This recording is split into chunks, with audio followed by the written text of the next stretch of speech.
Marcus Rashford অবশেষে নীরবতা ভেঙেছেন আর Manchester ইউনাইটেডের পতনের কারণ নিয়ে তিনি এবার খোলাখুলি কথা বললেন। গ্যারি লিনেকারের পডকাস্টে কথা বলতে গিয়ে 27 বছর বয়সী রাশফোর্ড বলেন, স্যার অ্যালেক্স ফার্গুসনের বিদায়ের পর থেকে ইউনাইটেড যেন নো ম্যানস ল্যান্ডে আটকে আছে। নেই স্পষ্ট পরিকল্পনা, নেই ধারাবাহিক দর্শন আর বারবার বদলাচ্ছে ম্যানেজার।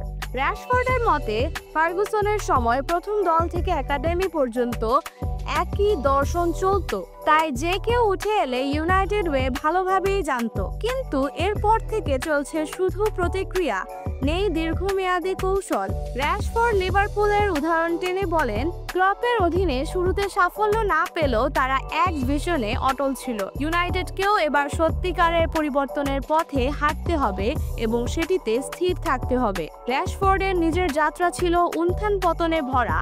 2016 সালের স্বপ্নের অভিষেক, 2022 থেকে 23 মৌসুমে 30 গোল, ভিলায় লোন, আর এখন বার্সেলোনা। তিনি বলেন, দূরে গিয়ে দেখেছেন আসল সমস্যা কি, আর সেটা খেলোয়াড় হিসেবে ও সমর্থক হিসেবে তাকে কষ্ট দেয়। এদিকে এই সামারে 200 মিলিয়ন পাউন্ডের বেশি খরচ করেছে ইউনাইটেড। নতুন সাইনিং নিয়ে পরিবর্তনের আশা করছে ক্লাব, কিন্তু রাশফোর্ডের বার্তা স্পষ্ট, পরিকল্পনা ছাড়া এই চক্র চলতেই থাকবে।